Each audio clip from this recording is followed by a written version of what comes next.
नाहीये, हे अमृत आहे ही भाषा माऊलींची. याला एक किती सौंदर्य. तैसे आम्हा तुम्हा जाहले जे आडमुठी तत्व पाहले फावले. तैसे आम्हा तुम्हा झाले. आम्हा तुम्हा म्हणजे कोणाला बोलतोय? संजय बोलतोय धृतराष्ट्र महाराजाला. महाराज किती मोठी संधी आली आहे. अहो ब्रह्मरसाचे परगुडेत, ब्रह्मरसाचे पदार्थ केलेत, तहानलेल्या माणसाच्या तोंडामध्ये अमृत पडावं अशा प्रकारची संधी आली. तैसे आम्हा तुम्हा झाले जे आडमुठी तत्व फावले. आडमुठ म्हणजे आपल्यासारखं आपण आडमुठ म्हणतो तसा नाही बरं का. आडमुठी, आडव्या मुठीनं.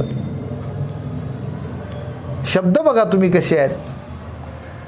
आडमुठ म्हणजे पुष्कळ, पुष्कळ या अर्थानं हा शब्द घ्यायचा. पुष्कळ. आडमुठी तत्व फावले, आडमुठी तत्व फावले.